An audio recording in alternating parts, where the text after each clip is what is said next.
Greetings, travelers. I'm Chris. Welcome to Lorespire. Today we're going to be having an interview with Victor and Jan from Once Lost Games concerning the quarterly update that they put out for the Wayward Realms last month. We're mostly just going to talk about all that and what exactly all of it meant, maybe get some elaborations for some of it. But before we get into all that, I do just want to mention that late pledges are still available on Kickstarter for the Wayward Realms, and you can still get access to the early access build by pledging there, and you can still get access to the Fool Me Once novel, a physical copy signed by Ted Peterson. That's all correct, right? They can still do that. Yep, All right, still open right now. Awesome. So for anybody who's interested in that, definitely go check it out. There will be links in the description to the Kickstarter page and to the Once Lost Games Discord and their social medias as well for anybody who wants to check all that out and give them a follow. And I also wanted to ask about this before we get started on the rest of it. This Wayward Radio that I've seen a video for recently. Do you want to just kind of explain that so everybody knows what's going on there and they can be sure not to miss it? Yeah. So, well, basically, it's a podcast, right? And it's pretty much just the developers are guests on it, and we'll be talking about different subjects. Anything from programming to art to writing. And that's going to be once a month at the end of each month. And I mean, I guess that's pretty much it. It's just another outlet for us to be able to discuss more about the game with the community. Because I know, like, we do the devlogs and we sort of chat on Discord and stuff like that, but we want to have something a bit more consistent where we can give more information, answer questions to the wider audience. So, okay, you said that the developers, that's you guys, are going to be guests on there. So is that going to be featured on your channel, or is that like on a different channel or somewhere else besides the Once Lost Games YouTube?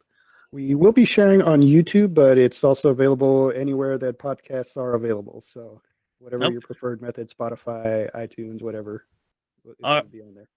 All right, and I do want to mention for everybody that there is a Discord channel called Podcast Wayward Radio on the Once Lost Games Discord, where you're supposed to be able to input questions and suggest topics for future episodes.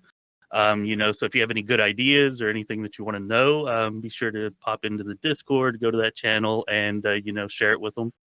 And maybe they can get that answered for you, or get a discussion going on about it for you in a future episode. For sure. All right. So anyways, getting to the quarterly update that y'all released last month for the development of the Wayward Realms. I'm kind of just y'all had it broken down into 6 sections, so I'm kind of just going to hit each section and ask some questions that I had that maybe I didn't understand or that I felt was less obvious for each section, and we'll just kind of go through it like that. I'm going to start off with marketing here, because I noticed that in the marketing section of the quarterly update, it shows that you reach 66% of your social media goal numbers. So is that like a quarterly goal? Was that 66% of the goal that you had for the first quarter, or is that like 66% of the total goal that you have, like, extending into the future? Yeah, no, so it was a quarterly update for all the teams. So that's just the first 3 months for each one, including the social media ones. So that was just our own growth that we wanted to see within those 3 months, which, some of it we did get there, surpass it, but there was a few that, we didn't reach as many people as we wanted to. Okay.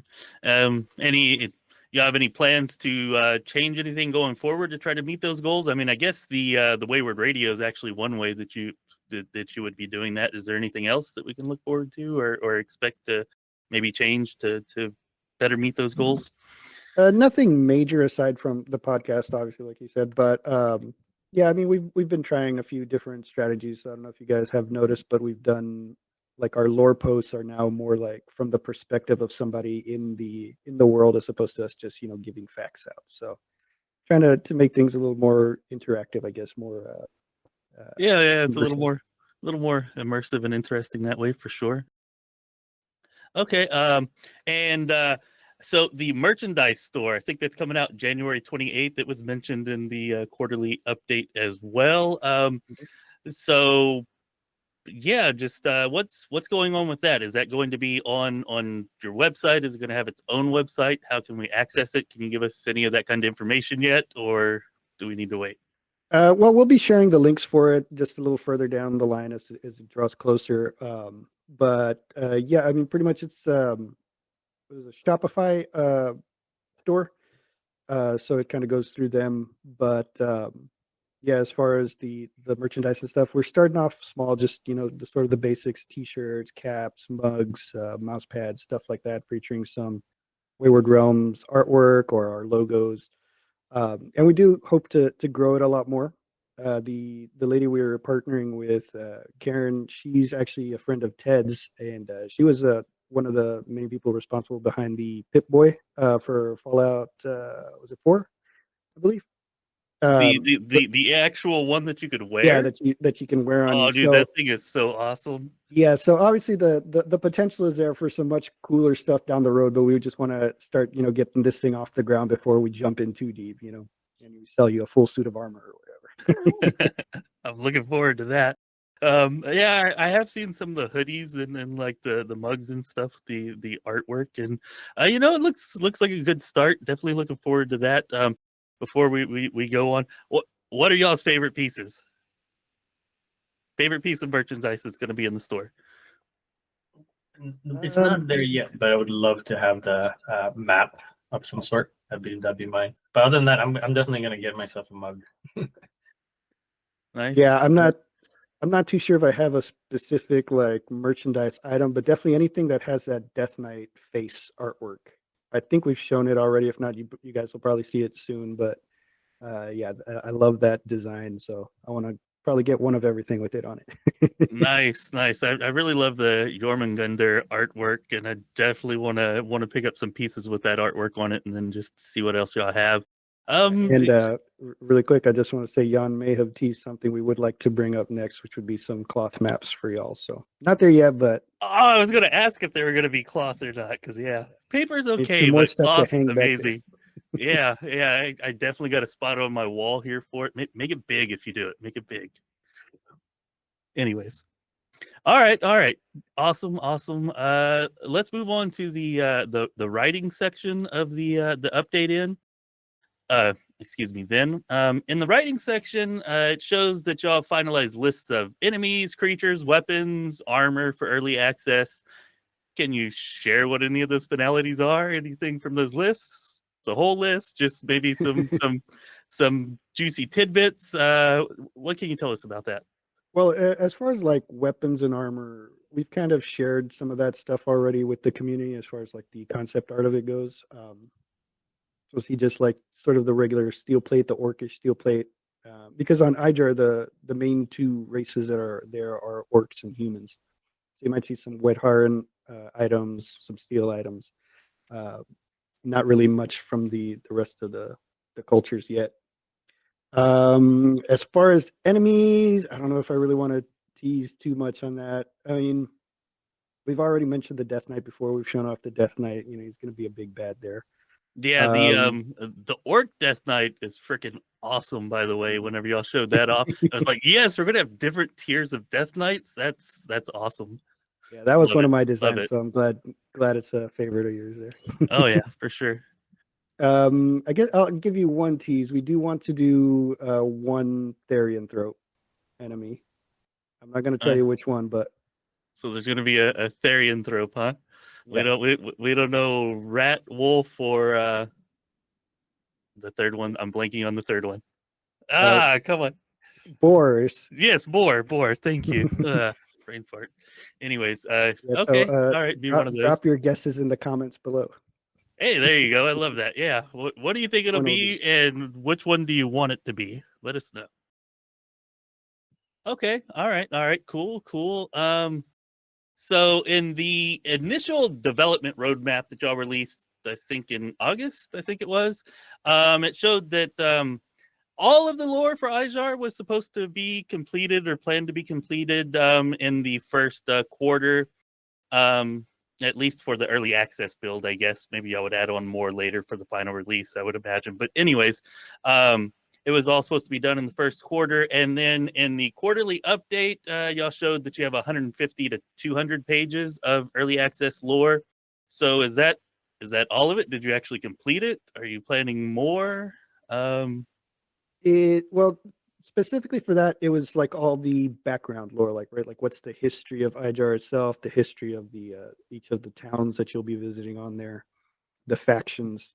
So all that's pretty much wrapped up. There is still, a little bit of tweaking done here and there just to make sure things fit with quests and the like. But yeah, for the most part, the Ijar lore is ready to go.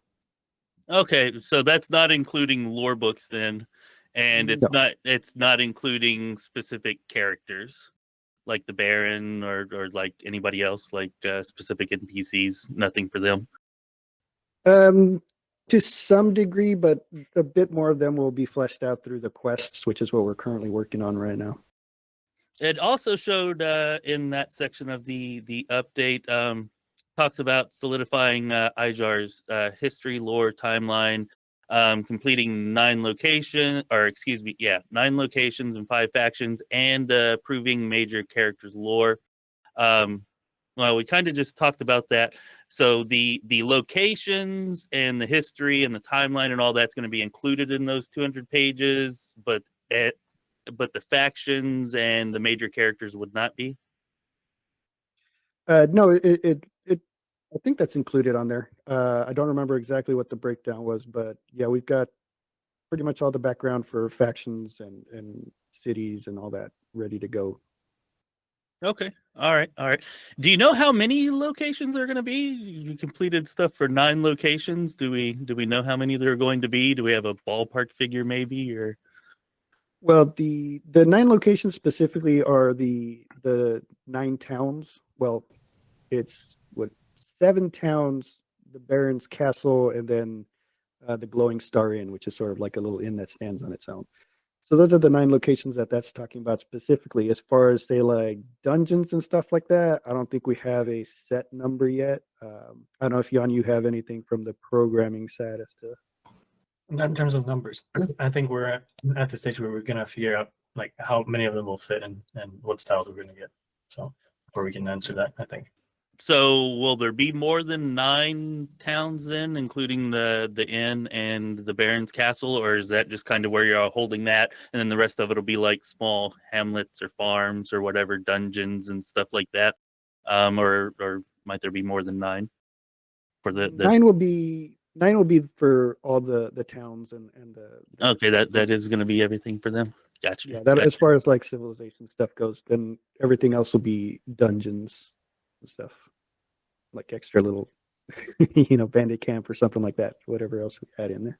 One thing to keep in mind is Ijar is going to be sort of fairly realistically portioned, so it's important also not to overcrowd it in terms of like the major settlements. Okay. Yeah, I remember that Ijar was going to be like as big as like most like full games. I don't remember the actual like size of it. What was the actual size of it again?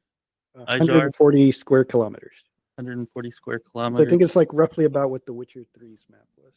Okay. All right. I think in terms of portion, I remember it being roughly like 20 kilometers long and then, what was it, 5 kilometers wide 7. or something like that. So have y'all traversed the island yet? Like, has anybody just like walked from one side to the other? See how long that's taking? Anything like that? I think we've done some sailing, not the whole length, but from like one area to another, and it takes like a good 20-30 minutes. I think to traverse the whole thing, if you'd walk, probably 2-3 hours, I guess. Seems about right. Nice. Yeah, that's definitely large. Definitely large. There was a mention of centric systems being finished in the update. What exactly does that mean? What is that referring to? Like as far as the writing stuff goes, you mean? Yeah. I think a big one is the integration of the LLM with the writing and how that's gonna, work as far as parsing the data out and sort of spitting it back out, in different forms and stuff like that. Also, the quest structure was another big one that we finished with that. Because again, these things, it's got to be like modular, pretty much, right? Like be able to inject all the different variables in there and stuff. So. Okay, so is the LLM actually doing some of its own writing, and that turning out okay then? I think it's less writing and more of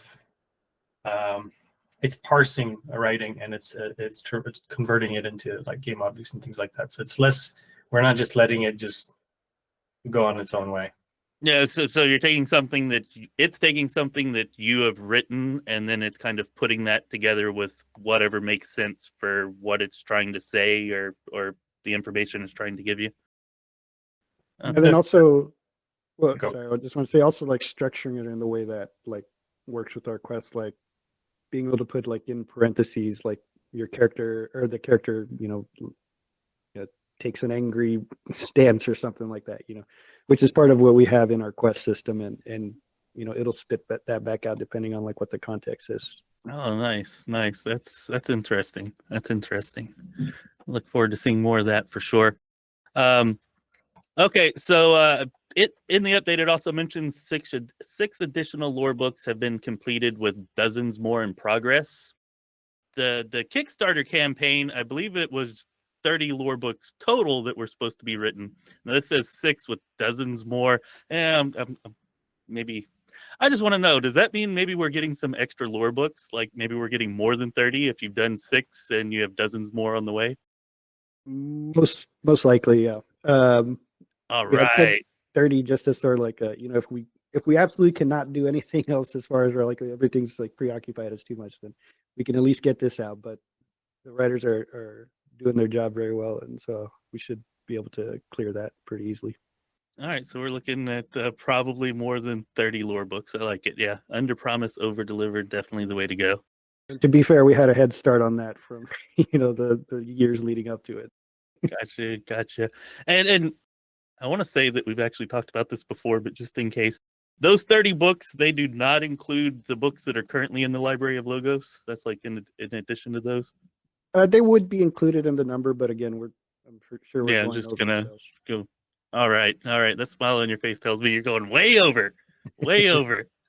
We'll see. Maybe I'm wrong. Anyways, 31.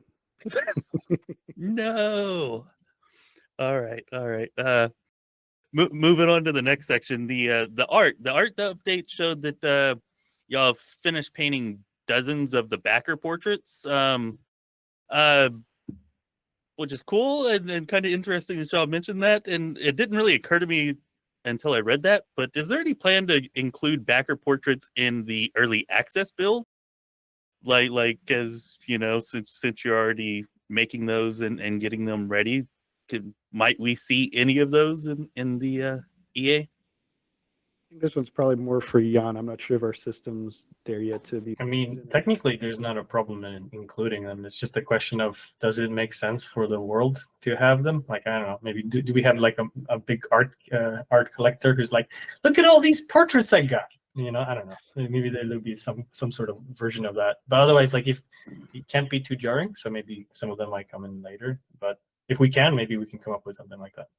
Okay. Well, yeah, I wasn't expecting like all of them because I don't know. I haven't done the math, but I think there's probably thousands, definitely hundreds upon hundreds that have got to be done. So I was just curious, if we might like see one, in an inn or something like that. Not necessarily have all of them, but if some of them might be there. Yeah, okay, I think that's the safe bet. All right, cool. That's cool to know. Let's see. So y'all have rendered a flora and foliage covered version of the entire topology of Ijar. So you've seen the entire island with all of the plants, flora, and foliage and everything that it's going to have. What was that like? How did that look? It's looking pretty good. We're using the PCG system, the Unreal PCG system, to kind of help get all that filled in. I mean, it looks really nice. We'll probably be sharing some screenshots soon enough with you guys, so you guys can take a look at how that's coming along. But yeah, All right. Whenever y'all did that, did anybody like, create a character or something and just like go take a stroll and just like check it all out that way, or y'all just looking at it from like a developer view, whatever y'all have there? as far as like, oh, sorry, go ahead. Jan. Yeah, I'm just saying. Right now, there's a little bit of a separation of the process. The art team is working on like the visuals, and they're kind of making sure that they look right and everything like that. And the actual gameplay that you can play is separate from that. So Okay. for most parts, right now, it is being viewed from like a developer view. Okay. All right. All that is coming in, but it's not quite in yet. Okay. I mean that makes sense. That makes sense. Yeah. What can y'all tell us about modeling of the new NPCs, the clothing, armor, weapons? Like, how's that modeling coming along? How's it looking? Is there much clipping? Like, just how's all that going? Really well. We had actually had a problem with importing the NPCs into our animation rig. But apparently we just solved that according to an update that Art gave us today on the on our administration meeting. So yeah, really well. Next step, we still got to do some texturing and stuff, and then getting the armor and clothing rigged up to be equipable on them. So Okay. hopefully we get some shots of that soon enough for you guys too. Just depends how easily that goes. Yeah. I mean, give us as many shots as you can get. I'm sure everybody wants to see all this stuff for sure. Y'all can only do so many per day, though, right? Like one, or what is it? One per day, Monday through Thursday, I think, something like that. It's normally what y'all do. Well, usually it's Tuesday, Wednesdays, and Thursdays is when we do like Tuesday, an actual Wednesday, like Thursday. content post. Mondays will usually be like just sort of like reminders of like, hey, we got a merch store coming, or you remember to back the project, before that's too late. So that's kind of what we try to do. Is there, since you mentioned that, like, is there any known cutoff for that? Like, is there any known time where it's going to be like, okay, on May 5th, after that, you're not going to be able to back the project, or is it still just as for the foreseeable future, as far as we can see, you'll be able to? When the game releases, no, no, yeah, we are looking at cutting it off sometime soon. Of course, we'll give people plenty of leeway, or not leeway, what's the word? Warning? Warning. Plenty of warning before we do that. It's kind of like we've seen a slowdown in it. We're still getting in a good amount, but it's sort of reaching that point where it's like, probably about time to go ahead and cut it off. We're not, trying to get every single penny from everybody that we can get. But and then plus with the merch store coming, like that'll be a sort of separate thing as well. So it's about that time, but we'll give you guys a heads up. Okay. All right. Yeah. Please do, because I still want to get another copy of the book if I'm able to before that all goes down. For sure. Okay. Let's see. What was next here? Oh, so you now have full versions of modular houses for use with your procedurally generated village systems. How many houses and villages are y'all procedurally generating? Like, and at what scale have y'all done that? So I think these are slightly different. These are some of the first versions of the new passes that Art has made that they're passing over to programming. Okay. So we're kind of splitting off the task where Art is providing some modular houses that then are fed into our village or our city generation and that kind of stuff. And so largely two categories for the early access, which is like sort of a cities typescape and a village typescape for settlements. And so these modular assets are from the Art side in the Art update. That they have a couple of houses, and and the programming then consumes that and lays them out after the layout is set up. Okay, so the art team has them created what they're supposed to look like, but the programming team still needs to program it before you can do any generations of anything. It's more of like layout. So two different things, right? One is you want to generate out a house, and you might have some variations in terms of how the layout and things are. And we have a couple of different systems, and there's one that Art's making using PCG graphs that we're going to use. And then the other side on programming is we're doing layout, where we're saying, hey, here's a house, here's a blacksmith, here's and things like that. And then we use the PCG graphs to output those, plus any custom-made art assets on that. We can kind of cover that a bit more in the programming update. Okay. All right. That sounds good then. Speaking of which, I think we're coming around to the programming. Perfect segue. Yeah, no kidding. So here with this, I'm just gonna be honest. I understood almost none of this. Like, I don't know what most of it means. So if it's all right with y'all, I'm just gonna kind of go down the list of everything that was listed in the update, and you can explain, elaborate, tell us what you can about it. Hopefully get a layman like me to actually be able to understand it. So in the programming section of the quarterly update, first up we have freeze and implementation of early stat design.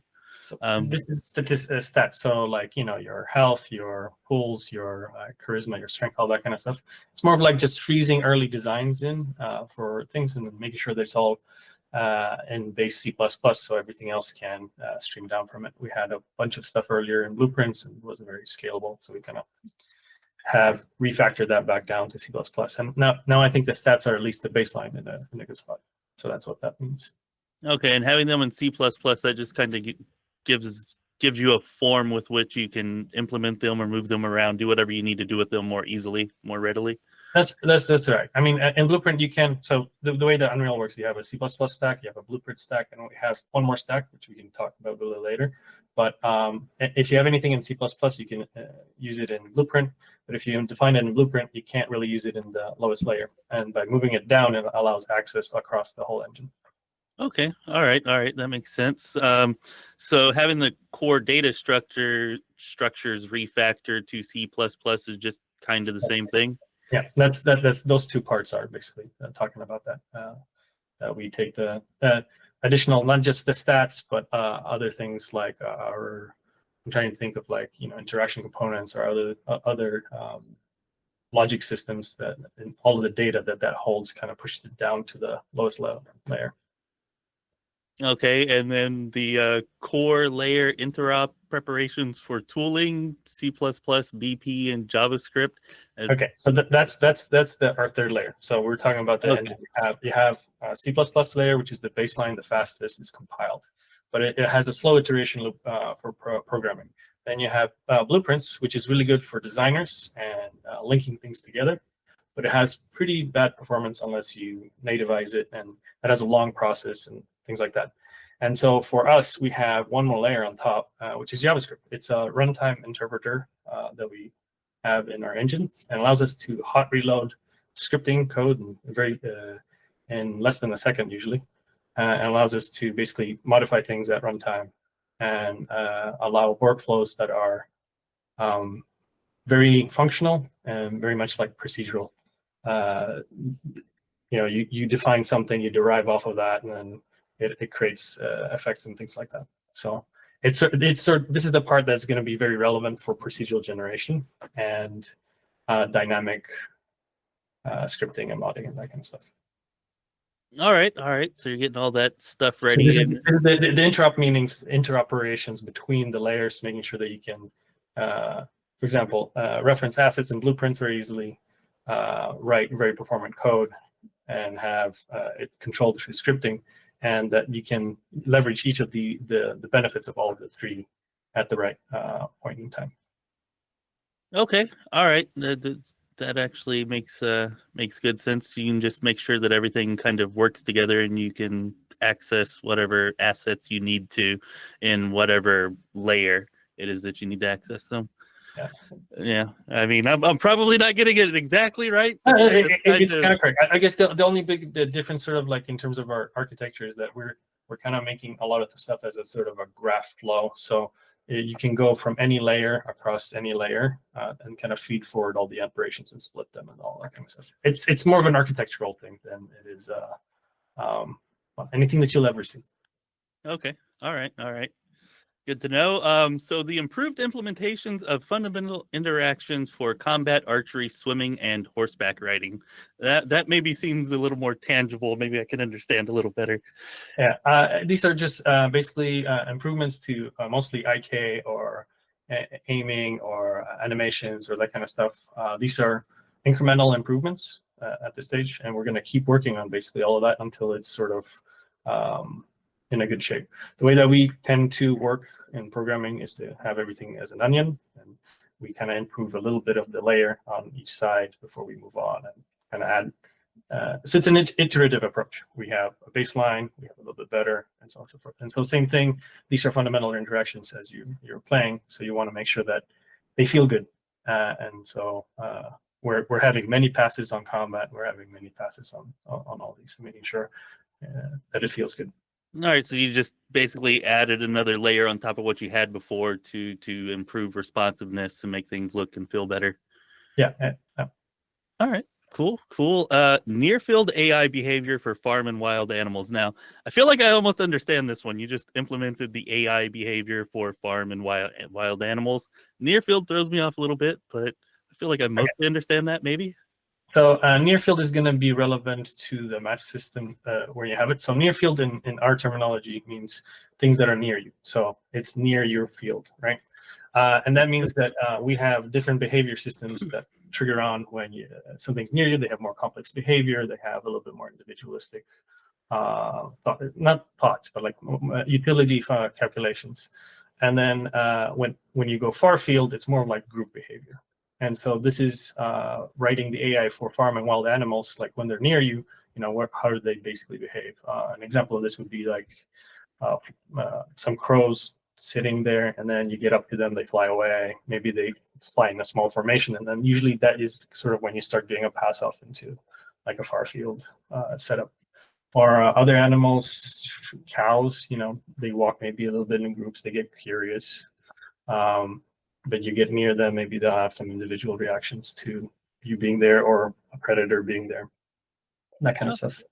Okay, all right. In this case, we have that bifurcation between in our AI system where we have the things that we do process when they're close to you and when they're relevant, and things when they're a little bit more of like in the background. I will say one of the fun things to see is they've been testing all this stuff by having like predators chase the cows and stuff like that. Oh yeah, it's some great reactions. Nice. It'd be like a wolf or something. Yeah. Hopefully we'll get some clips of that out sometime. Yeah, that's what I was just about to ask. Do we have any clips? All on, right. that, on me personally, no, but but there might be something else I could show you. But we'll get to that. All right. Okay, then we have Unreal Project 5.4 upgrade enabling PCG graphs and meta sounds features, which I think you touched on a little bit earlier, but it was at what, 5.3 before, and now y'all just upgraded to 5.4? We went from 5.1 to 5.4, and now we're actually, since this upgrade, we're on 5.5, and we're probably going to freeze ourselves around that time because upgrading engine versions has a lot of usually negative side effects in addition to positive ones. And so there's a balance between it. But in this case, 5.4 had a couple of things that were very interesting features that we wanted. Meta sounds, PCG graphs, and then 5.5, I think, megalites and nanite characters, that kind of stuff. And so there were enough features to kind of warrant it. And in this case, PCG graphs enabled art to do a little bit of the modularity built instead of just programming.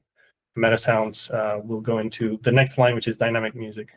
And this is sort of Eric's baby to try to have music reactivity.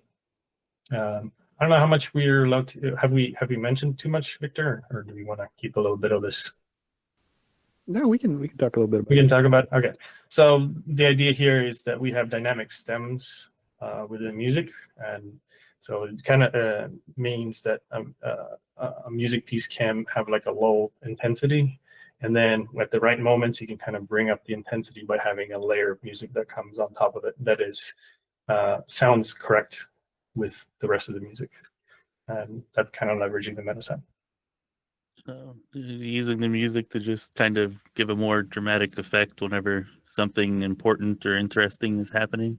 And the important part is, what is interesting, what is important. And that's where our VGM is able to answer a lot of those questions, because it knows what you're doing and knows where you are. And then ideally, contextually, is like, are you having a very kind of quiet moment, or are you supposed to be in a very exciting state? And so hopefully the intention there is for it to trigger at the right moment, this and kind of elevate it at the right All right. moment. Another discussion of that would be like also like during dialogue, like say you're talking to somebody and then you make them angry or something like that, then we want to have that sort of like switch in the mood of the music so that like, whoops, some bad's gonna happen. Nice. No, that sounds great. Yeah, more. I mean, yeah, that'll give it a lot more feel aside from just reading the text. So yeah, that sounds awesome. I hope that works out really well. Yeah, and it's definitely important since we don't have like acting rights to be able to it's give a little more context. Yeah, for sure. Hell yeah. Sounds great. And I'm guessing that kind of feeds into the next one, which is dynamic music system work. That's exactly what that was. Yeah. I was just taking that line because we were saying, hey, this is the feature, and this is where it comes in. For so sure. Metasounds kind of allows us to layer it in a way that will make sure that it lines up on the beat. Whereas previous systems, you'd have to probably go down to like C++ to do it. So this is a cool feature. Awesome. Yeah, it sounds really cool. So village import mapping, basic city layout generation tests, and early room sampling systems work. How has that gone? Basic city layout generation tests. That sounds kind of interesting. Anyways, how's that? Let me see if I can't pull something up real quick, so I can give you an idea of what the layout might look like. So something like this. Lorespire exclusive look. All right. That's right. So this is like just a village import where you have road network, some fields, some houses, and these are like stand-in houses. They don't, they're not the ones that Art are making. They're kind of the same. And then, the idea there is just making sure that like the layout that you're kind of getting kind of feels natural. And in terms of cities, we're a little bit more basic than that. Trying to find if I have a picture of. But it's more of like proving scale and density of it. So is that closer to a city or a village? That's a village. Okay. And here, so I'll show you just a super basic version of. So this is like driving a gray box city in overdrive. So you have, this is I think 5,000 houses. Holy shit.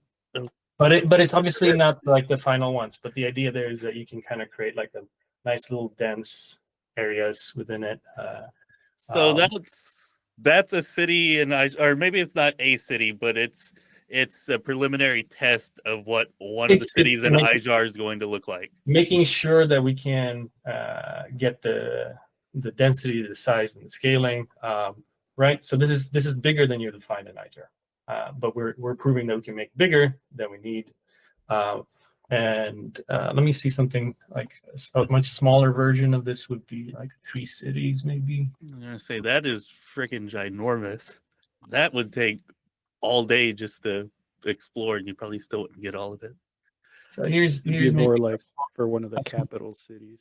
So this is another example of like a small city, right, and a small little city there, like 3 different cities, and you can see right here it's actually all defined in like the JavaScript layer, so we can turn the city off and on dynamically as we generate them. But the layout is still super basic. We want a lot more complicated layouts, but we're doing villages first, which is why the villages look better right now. Yeah, it's still cool though, just to kind of see the scale and what it's kind of looking like right now. Thanks for showing that. That's awesome. Appreciate that. I can probably do one more. Let me find.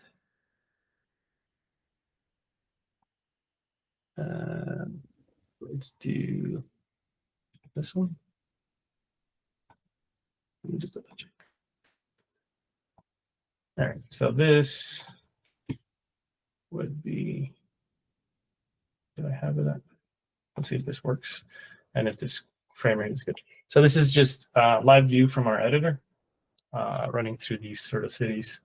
And I'm trying to remember, but I think I'm just turning things off and on here. Yeah, so here, for example, I'm turning on a forest, and there you have a patch of forest generated out in the distance. And I'm speeding up a little bit so I can walk up to the forest and that kind of stuff. Oh, Some of the cool. lighting is a bit weird in Forest. 5.5, but and then let me see. Trees look good. Yeah, trees are proper, but just like it all depends on what assets you're loading in. I'm gonna skip ahead a little bit, and you have some of the early cities.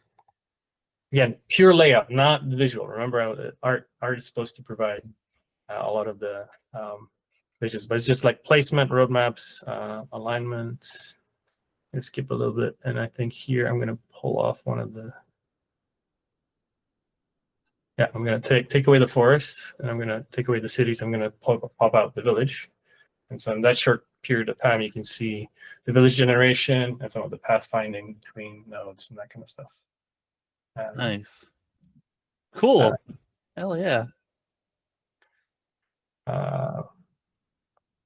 I'll pause on this one here, and then I think there's another point. I guess. Let me look at some of the other stuff. Yeah, okay. So then the next question, apart from this. So this is this, and then we have room sampling, which I can't show you because it's on a different thing.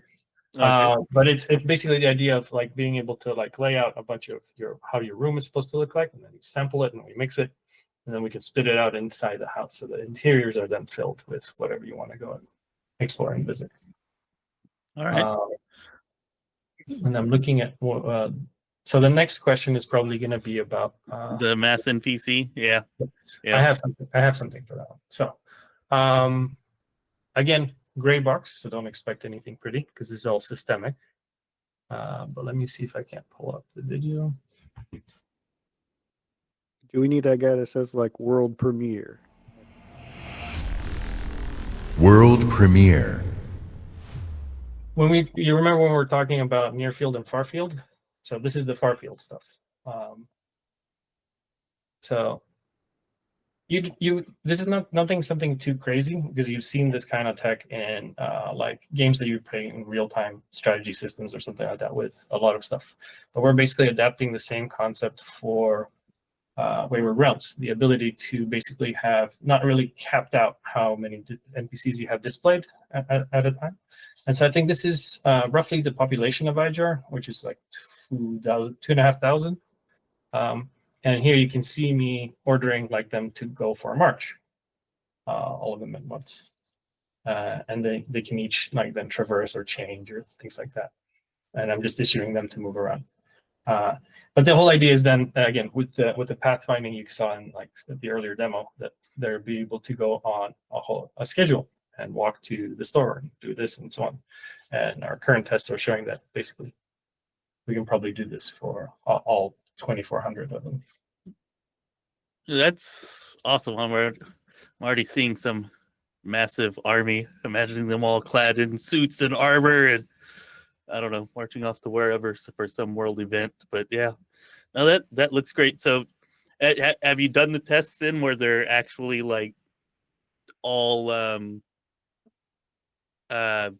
going to different places, to the store, to their houses? Yes, all of that? I don't have the video for that, but I can. Let me just see if do I. Hey, this is still so great. Here you have them actually reforming into a legion, I think, or half a legion. Oh, I don't hell know. yeah! Something like that. What I was thinking of. But I don't have the. There's one version of this where they're kind of going about in the town, but that's not ready yet. So all of those kind of things hopefully will be part of a dev update in the future. But that's sort of behind the scenes. What that means when we're talking about the mass system, it's working on being able to move all the NPCs in the background as a group, formations, go from one place to another, go from their house, go to the market, all that kind of stuff in the background. And there are a lot of techniques to then make sure that they look unique too. But that's for future. Okay. No, hey, that's freaking amazing. Looks great to me. we'll be looking forward to the future video where we get to see them all kind of, going different directions and doing their own things, but still phenomenal. Thanks for sharing that. I guess the last thing here is MVP designs for VGM programming and subsystems. Mm-hmm. So yeah, VGM is the virtual game master, and subsystems in this case is so the VGM is systemic, and that means that it's logic based, but it has subsystems such as the LLM that is able to do things like parsing text and turning it into game objects and turning them back into text and that kind of stuff. And so a lot of this is just designing, making sure like, okay, we want to do this way. We want to have a node graph. We want to parse the node graph and output that kind of the results of that. And so that's basically what that update means. We kind of know how to structure the VGM to do the things that we want to do. And we need to wait for a little bit to have the some of the tests to come back and be able to implement it. We need the world before you can implement the VGM. Makes sense. Well, that kind of brings us around to the game design, which part of this is going to be the VGM too. Since we're already talking about the VGM, the VGM and LLM systems are mentioned here. And do you have those interacting together yet, or is that something where you're talking about you need to have the world first before you can do that? So I think the way that I can structure this is like step one is to be able to take the stories that our writers write, and be able to turn them into game logic. And that's this part that we have like proof of concepts on, and it's like, okay, this is working sort of the way that we want it, but we need to also figure out the best way to structure it such that we get always like the good results on that. And that's one part. Remind me again the actual question. Oh, sorry. I was just asking since you have the VGM and the LLM systems that are mentioned here in the game design. I was wondering because they're supposed to work together in concert, like in the final game, okay. Right? So I was asking like if you already have them or if you've tested them working together. Or not? The LLM part, so like the subsystems, meaning like we get the transformation and so on, that works. The node graph and so on, we basically have some basic structures for that, but we don't have a parsing yet. What we're waiting on is some of our database systems to come online, which will allow us to basically store a bunch of quests in that. And then from that, we'll be able to then run the quests off of the VGM and then feed them into the world. And then once you can interact with it, you can see, okay, this is working, this is not working. And so that's the part we're waiting on, is some of the backend stuff to kind of be developed. And then that will allow us to actually run the VGM in the game. But we're not at that stage yet, but it should be shortly, not too long from now. Awesome. So I do have another question there about that, how that's supposed to work. So the writers are kind of writing the stories or the quests, and the LLM, what's it going to do? It's going to take and just rewrite them to where it's saying the same thing, but it's pertinent to whatever the VGM is saying it needs to be. Like it's going to take this story and change it so that it makes sense for a farmer or for a bandit or for whatever the subject matter is. Or am I just not in? I guess I'll twist it a bit. There are two parts here. One is I believe design. I'm not sure if design has that one, but I think there's a dialogue portion where we might want to use LLM, and there is a VGM portion where we're using the LLM, and that is the VGM portion is where it's taking stories and turning them into node graphs. And then the node graphs are computable, and we can mix around and figure out what is needed and so on and so forth. And then when it reaches like an end node and it needs more, then it can go back to the LLM. It's like, hey, find me a story that fits this little thing, and then slots that in with it. And so the VGM kind of does the ability of turning text, which can be very freeform, into this structured data that we can interact with. Because the VGM as a big system oversees that. That's the systemic system. And then the LLM is just a layer of that that's able to transform the text to game objects and back again, allowing us to mix them in a systemic way. So we know at this context, we need a twist. Let's find a story that has a twist. And then you kind of cast characters in the story. Be like, oh, you met this guy and you I don't know, you kicked his shoe. He doesn't like you. So now he's a villain. And then it's going to pull that character, attach it, and look at if there's some things that need to be changed, and then slide that in as a quest as you're playing it. But it's much more systemic than an LLM. It's not just like, hey, here's an LLM, go imagine stuff. No, we're transferring it and basically taking the writer's words, and we might be mixing how the branches connect in the tree. And that allows us to have like this dynamic shit. Yeah, it sounds like it's going to be really, really freaking awesome. Yeah, and so basically the VGM is just going to tell the LLM what it needs, and then the LLM finds that within whatever's been provided in the data sets or the database. It's a mix between that and the databases. So, Yeah. Because part of it might be a database search, and part of it might be I need this kind of text. So this is the kind of like information I'm giving you. Can you turn that into game objects for me? And yes, and then I got you on as a node, and now I can process you as a normal game object. And just for anybody who's not familiar with all of this, which is probably a lot of us, but can you talk for just a minute on the guardrails and stuff that are in place so the LLM doesn't hallucinate and all that? Because I know that's always something that everybody brings up. Just since we're talking about it, can you just mention that for anybody who might be worried about it? So hallucinations happen when you're letting it. Well, basically, they are hallucination engines, LLMs, because they make up stuff, everything they do, right? But sometimes, and it really depends on how you're using your data. And this is why it's important for us, especially for the VGM side, that we use a systemic approach, meaning that we don't use the output that the LLM does for writing. We use it for primarily game object data. And this allows us, we're not asking it to hallucinate something. We're asking it to like convert it and within the guardrails that we have. So if it doesn't fit into our box, then that piece of text or something doesn't do anything. And this way it's controllable. Awesome. It allows us to trigger very wide-ranging actions because it can be so expressive. And then also like with dialogue, like we have a keyword system, so it's a lot more narrow in what it has to work with. You know, we're not throwing a bunch of information out there. We're throwing, one word with specific context. Right. What Victor is mentioning is the other side of the LM. So one side is the VGM side, and the other one is dialogue curling. That's what we call it.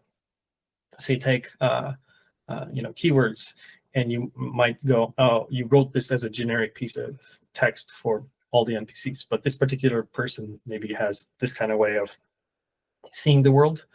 And so then it will take samples of what that kind of characteristic is, dialogue samples, how they speak, how they do that. Take the piece of text that you want them to say, and you just curl it so that it sounds more like them. And then that's one of the part that the LLM would be doing at runtime. And that one has a little bit more chance of hallucination, but again, you have a lot more constrained because you're telling them what to say, just not in the way that you want to say it. And that's sort of the change. This way, like when you click on the same keyword, it will sound different for each of the NPCs you can encounter in the world. That's great, because I freaking hate it whenever you click on a keyword or you ask the same question, you get like the same answer over and over and over again. It's like, really, you couldn't add some variety here? Yeah, like Morrowind is great, but like that dialogue system, everybody's just an encyclopedia. This recites the exact same thing for each topic that you want to talk about. So this will definitely mix things up. That is true. There are obviously some other use cases we could use for this, but again, generally for early access, they're mainly these two use cases that we are looking at leveraging the LLM for.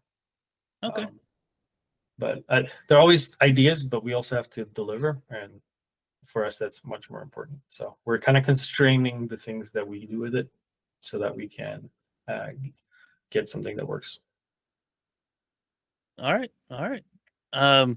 So next up, we have what exactly is the quests and story narrative campaign system made up of? How is that working? I mean, I'm guessing that's just the quests that you come up with and the campaign leading from like one quest to the next. But I don't know. Is that right? Yeah, well, I'm trying to think of it as like as far as design. Obviously, like on the writing side, we've already written like our faction storylines, or rather, like we're in the process of fleshing those out. We know where they want to come and go. As far as the design aspect of that, is again pretty much just relating back to quests, like knowing how we go from step 1 to step 2, so on. Okay, so it's just a system that keeps the quests in order from one leg of the quest to the next and just make sure it's properly distributed. Right, like how's it going to branch? How's it going to change over time? That kind of thing. Sounds good. You could call it. There's a bit of a hierarchy. You have like big events that are happen a lot. Then you have a lot more things that are much more narrow and smaller that are relevant to you, and there's a tree structure to that a little bit. Like some things are intermingled, but like you're not gonna change a big story by just doing a tiny little thing. Usually, you're gonna have to like work at it. But you can change the outcomes of the quests. That's the most important Main thing one. to get there. Mhm. What you do can affect how the quest ends or the final result, and that's definitely the most important part there. So NPC personality system. Are y'all having many NPCs with personalities? Like how's that coming along? Yeah, that's something again that goes back to the LLM and being able to sort of like spit things back out, in a particular manner, where that'd be like, this grumpy old man, dialogue or whatever. It can adjust what we've written to fit that particular NPC. So have y'all had a case where it's like a 7-year-old girl and she's spouting out grumpy old man dialogue and y'all had to fix that? Now, just like we've done sort of just like preliminary tests on that, and they've all been pretty much exactly what we wanted. So we're really happy with the way that's coming along. Hell yeah. All right, sweet. So the character attribute skills resource system, what exactly does that mean? How's that coming along? Have y'all actually implemented that? Or That kind of ties into the programming side of just like the freezing in and implementing. So design came up with the whole set of attributes and all that, and then programming has done at least the first pass implementation on that. That's in a good shape and form. Yeah. Okay, and that's basically just how performing certain skills or actions is going to increase that skill, and then in turn that increases the attribute and maybe affects the resources that you have, like your health or stamina or whatever. And it's just how all those three things interact together. Okay. Some of those. I wouldn't say everything is in there, especially not some of the skill checks and things like that. But the baseline of it is. Keep in mind, this is just Q1, so there's still a lot more. Yeah. This is very preliminary. I'm just trying to get as good of an idea as I can of, how it's all coming along, and maybe hopefully helping everybody to understand it, because we're all so excited. We just want more info, man. I'm just trying to pump you for info. Y'all are giving a lot too, so I appreciate it. While we're here, we're kind of talking about the skills and attributes and resources and stuff. Have y'all solidified any more of the like enhancements that races are getting or anything like that? Because we all know that that the stat bonuses are kind of set in stone. That's all been decided, But you were going for unique mechanics for each one of the races, and we knew about like goblins being faster, orcs having a farther melee reach, stuff like that. But I never heard anything for humans, which is directly relatable to the EA, since that's going to be one of the 2 playable races. Have you figured out anything for humans or for any of the other races as far as unique mechanics go? Yeah, well, again, just first pass on this, and it could change as the game evolves, and then with play testing and stuff, and something might not work. But as far as the humans, what we have for them, there's sort of 2 different types, which is what we're calling a stat bonus and a non-stat bonus. So just, the stat bonus would be the one that relates directly to what their attribute bonus would be. So like in humans, it's willpower. Their stat-related bonus is basically like a second wind for your focus. So whenever your focus drains all the way you'll kind of get a little bit that that comes back to you, right? And then that will scale based on that willpower attribute. As that grows, so will the amount that you get back. And then we have the non-stat ones, which for humans we have one that we're calling common presence, and that's basically just a bonus to their regard and reputation with allied factions and friendly NPCs. So, humans are all over the archipelago. You kind of get a little, I guess, like, not really a charisma bonus, but your reputation, your regard, that's a little higher with your friends and people that you're allied with, because your humans are everywhere. They're trustworthy or whatever. All right. Well, then what can you share the two for the orcs then? Yeah, but I did want to share one more for humans before that, which is okay, yeah, for sure. Adaptability, and that's humans getting a small bonus to XP for minor skills.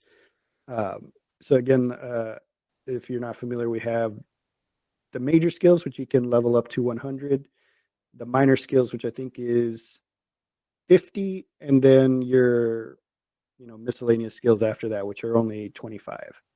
So your minor skills here would get a little bonus to the XP. You can get those up a little higher, faster. Nice.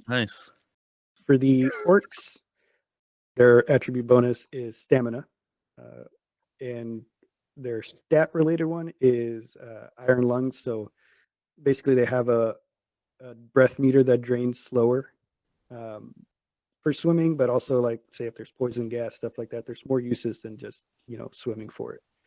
So you'll be able to go a little longer with them, and that'll scale with the stamina attribute. As that grows, so will that. Well, I guess it will slow in that sense. That's for how fast it drains. So, I'm sorry. Was there another No, one? Go ahead.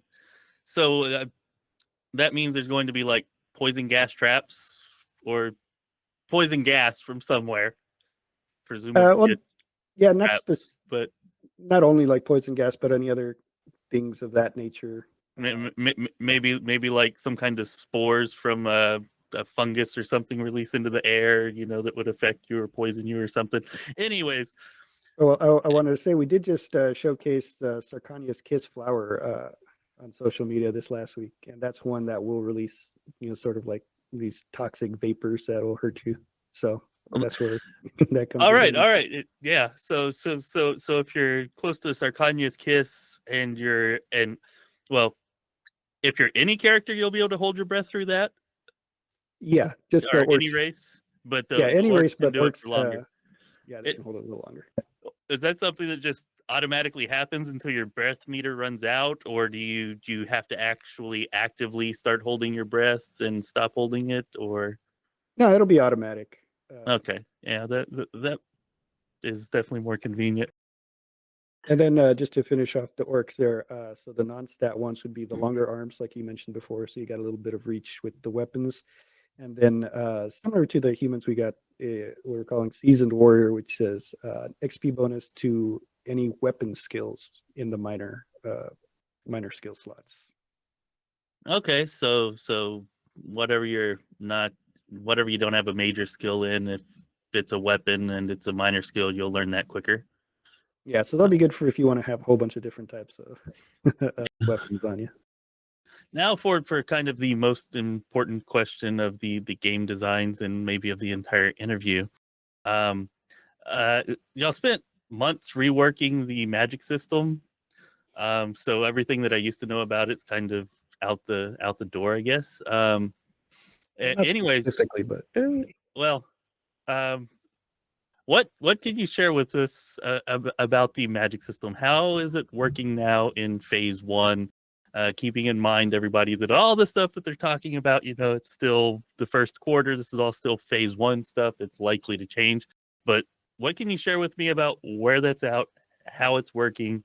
Yeah. Well, as far as like the design wise goes, like we're already designed out for the first pass on that, and like programmers have been working on implementing, and I can let Jan speak on that a bit later if he's got some stuff to share with it. But so as far as design wise, magic is kind of two different types.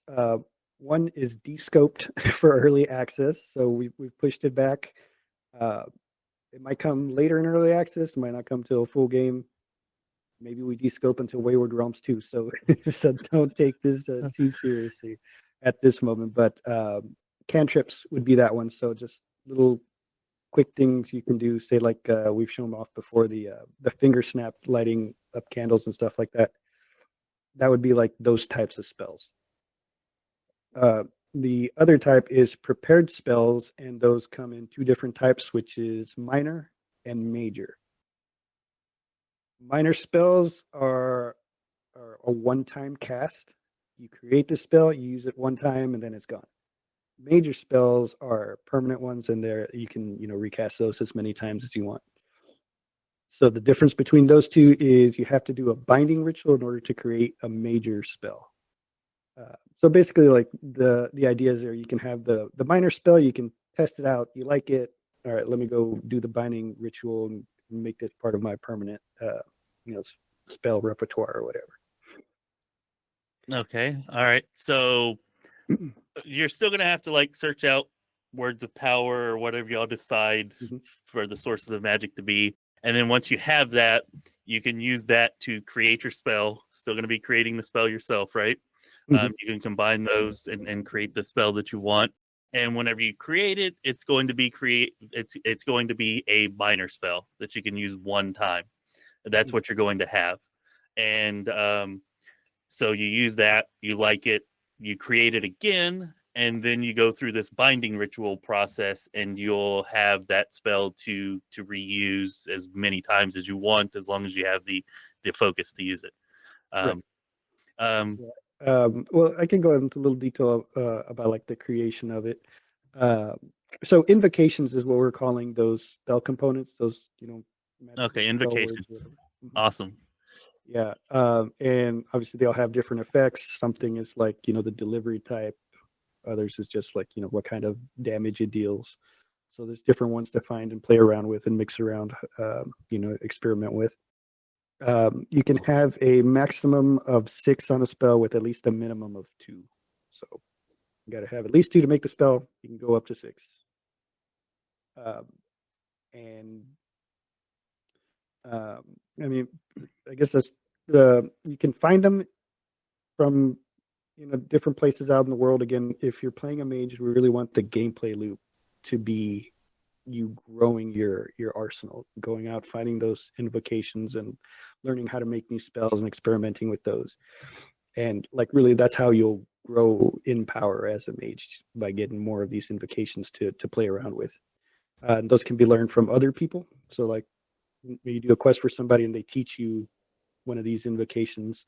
You can find them in like old books, spell tomes and stuff like that, where you'll learn some of these. Breaking down magical items, you can sort of like destroy the item to learn an invocation. Don't have more detail on that yet, so stay tuned to learn more about that one. And then something we're sort of exploring, like maybe not 100% yet, but like going out into the world and like meditating at these like places of power.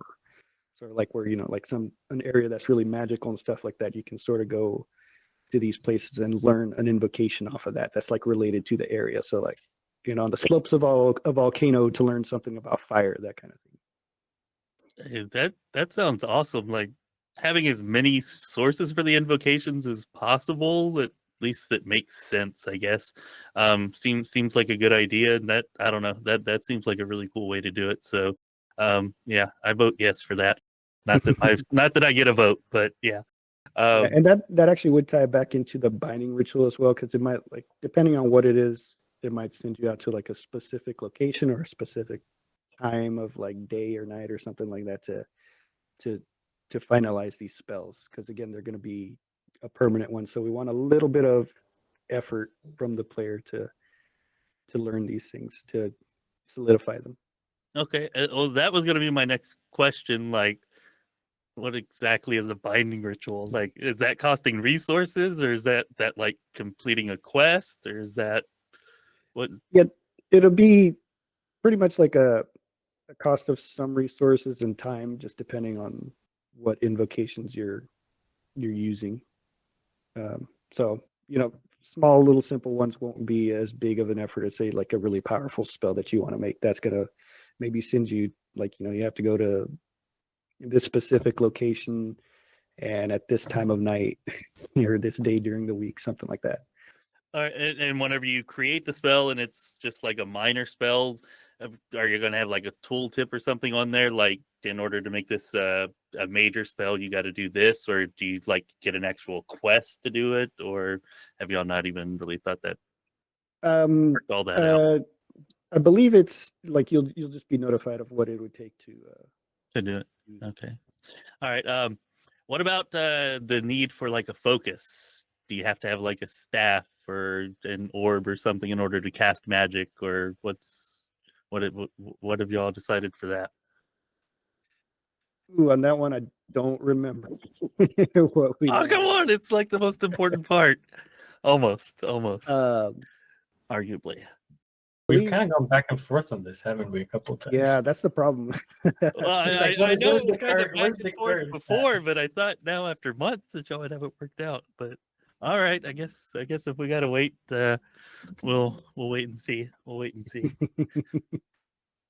But no, sounds pretty great.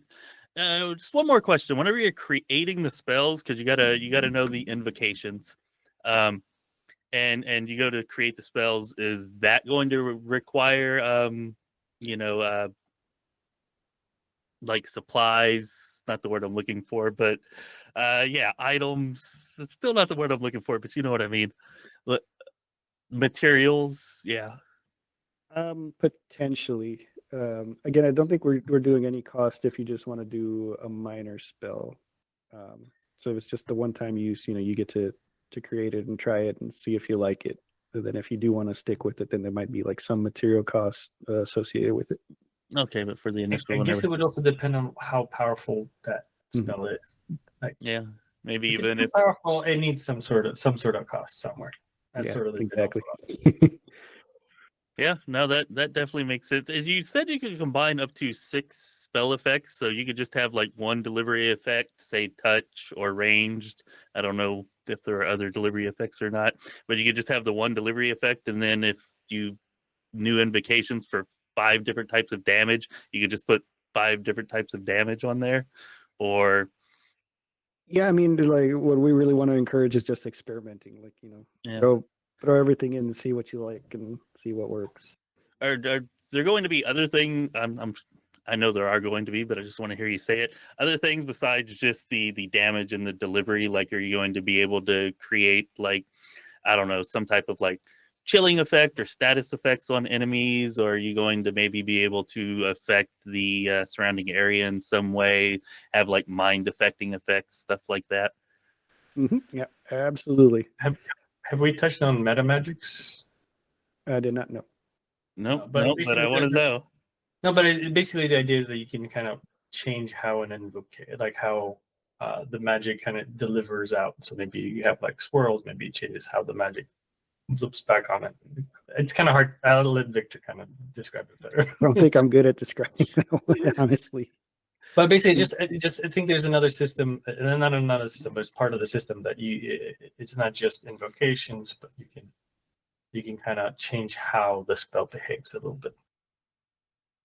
You change how it behaves or how it looks? Because I was getting the feeling that it was like an aesthetic change from what you were No, it's not saying. an aesthetic. It's a functional. So I guess an example of this would be a fireball. You go and it goes straight line, right? But you might do a meta magic and now it's kind of like wavy, or it might split off into smaller parts, or it might, Oh, okay. No, that does sound cool. To shoot a fireball and it just, instead of being a fireball, it shoots off into like, or breaks off into like little 5 particles small, or something. Yeah. fireballs or something. Yeah. At least that's how I took in the meta magics. Maybe I've been kind of out of date. No, I think that's about right. Again, that's also for me, not. What about like cast times? Are all these going to have like different casting times, or I based don't on the remember. power or something like that? Or think it might be based on like the cost of the spell, if you will. It's pretty much, you put it all together, you say this is how much resource it's going to take you. kind of think that would be my- where that comes in. Might some of the magics be something like quicken spell, where you can like reduce the cast time of spells, stuff like that? You know, like you see in your standard tabletop RPGs. Can we think of maybe some of those effects, or are you going for something that's more unique or different than that? Well, we really don't like that kind of design where it's just like shortcuts. You know, we'd rather like say like your skill improves and that like affects it in that sense instead of just, you know, having like shortcuts, I guess. Because then it sort of becomes like, well, if you do want to be a mage, then you have to You have to absolutely take get this. it. Yeah, no, yeah. And that kind of sticks with the design philosophy that y'all always espouse. You know, it's better to make it more interesting than to have something there that you just have to have that. Mhm. Yeah. Okay. Yep. That makes sense. That makes sense. Speaking Got- of that, like one of the things I wanted to mention also is you only gain experience from having an effective spell. So not casting it. You know, like in other games, you might just spam fireballs, you know, as you're walking to the next town, just trying to get that XP up. In this one, that spell will have to like actually take an effect. So if it's something like a charm spell, you can't just go charm a tree. It has to be like on a person, right? You like successfully charm someone. Now you gain XP from that. So kind of another way to sort of keep from just cheating the system. Yeah, yeah. Spamming shield on yourself in town 300 times to increase your alt abjuration. I forget what it was, but yeah, increase it by like 10 levels. Can't do that. If you have a shield spell on, you have to wait for it to wear off before you can cast it again. That kind of stuff. Right. But Victor, what if I want a tree army and I need to charm all the trees? Yeah. I'm going to animate them, then I'm going to charm them, and then we're marching on, I don't know, somewhere. Well, that'll be DLC. You gotta There you go. There'll be a mod for it, right? There'll be a mod for it. All right. The last section of the quarterly update is the user interface, and there's not really a whole lot here. Basically, you have a HUD that's working and active and designed, and then you have various menus that have been completed and integrated, like that you're using, right? So I basically I just wanted to ask, like, is there anywhere, like, I know in the past, like you've shared mock-ups. I forget the name of the site, but there was an actual site that I have a link to somewhere where we could go and see some of the older mock-ups. Is there any place that we could see these mock-ups or screenshots of any of these menus or the HUD or anything like that? Or do you have any plans to share those like anytime soon? Not at the moment. I mean, it is something we'll definitely be sharing at some point, but I don't think we have anything scheduled to show off any UI stuff right now. Okay. I think it would be a good idea for us to mature a bit. Let make sure that we have the layout and everything the way that we want it before we kind of showcase it too much. Okay, but these are things that are actually like implemented in the game. They're not just something that an artist has drawn up, like it's actually in the game already. You have two parts, obviously. One is the mock-ups and so on. But like in this case, I'm looking at this and it looks like most of them, Lexicon is maybe the one I don't remember, but the other ones look right to me. At least the like sometimes you have to do the scaffold for the menu first before you have the content, so to speak. And so I think Lexicon menu might be a case of that. Okay. But, all of the other ones, yeah, I remember seeing them in game. Cool. Well, look forward to seeing what those finally look like at some point in the future. I do have one question here that a member of the community wanted me to ask, if y'all can just kind of answer it here. They wanted to know, how's the world going to react to the player's accomplishments, how to react to characters like chosen class, race, and like any equipment or gear that you might be wearing or not wearing. Yeah, they were just curious about that. If you can just kind of explain that real quick.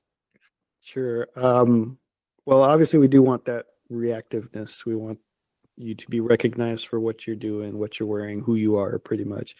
I think the biggest impact comes from like your choice of race, class and of your allies, so, the factions that you join, because that's going to actually like cut you off from certain content. Say like we have the Knights Errant as one of the factions on Ijar, and they're orcs that go out and do knightly things to try and get higher reputation. If you're human, you can't join them. It's just you're not an orc. They don't need you, right? So that's definitely where you'll see the biggest impact. And then of course, like factions, you join a faction, they have enemies, so those enemies are now your enemy. So as far as the other stuff like weapons and armor and stuff like that, it probably won't be like huge reactions, more like just maybe some little nods in dialogue. Like that's a nice sword or something, kind of like that. But yeah, it's sort of on a gradient, I guess you could say. And anything that would be like, I said class before because that's what it showed in the question. There's not really classes, but anything that might be like maybe like skill dependent. Like, well, we know that people hate mages, so if you have magic skills, maybe people would react negatively to that. Is there anything else for any of the other skills, like, or maybe if like you have a super high strength attribute, people react to that, or I don't know, anything along those lines? Yeah, and again, those could also play a part in, like, say, joining a faction. If you want to join a magic faction and you have no magical skills whatsoever, they're not gonna, I'm not gonna want you. They're gonna tell you to maybe go learn some stuff first. Yeah, so again, like you said, there's no classes, so it's really just down to the skills and what level they are and how they'll react to you. And importantly, what is visible, because there could be a lot of cases where you want to hide certain aspects of yourself. So as long as whatever you are trying like to get a reaction out of is visible, that's something that would be reacted to. If it isn't, like if you're able to hide something, you can slip under the radar for something. Okay. Important not to forget the stealth aspect. Well, that actually just reminded me of something that I remember talking about with y'all or in the Discord like months and months ago.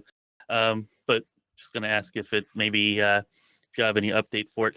You talked about being able to like access weapons or items and use them in combat, real time, versus having to go into like your menu and pick them out, since while you're in your menu, like it's still going to be like real time stuff going on around you. Like how's that come along? Like, is that still the plan? Is there, I don't know, is there any kind of update on that? Are you planning on just like having a certain number of weapons and items that you can have on like your belt and stuff, and those are the ones that you have access to outside of the menu? Or Yeah, it's something that we do want to explore more, but it won't be for early access, so we haven't really done any design work on that. But the idea would be like, yeah, you have a belt that can sort of carry a few different things that you can sort of switch between on the fly if needed. okay, all right. The plan is still for it to be like real time, even whenever you're in your menu screen, though. Like the world's still going on around you. Unless you're like pausing the game, but the idea is to essentially. It kind of encourages you to prep a little bit more, so you don't just don't just walk in. I mean, maybe if you have the character to just like take it all out, but like if you're not prepped for certain things, you might want to take a step back, set everything up, and then come back. Okay, awesome. Yeah, I mean, I would love to ask more questions, but we've been going an hour and a half. I'm sure you'll have things to do, and I actually got to go to the pharmacy myself here before too long.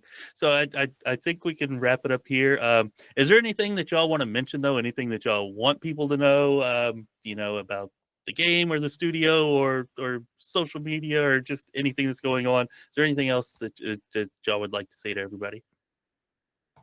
We're working hard to get it to you.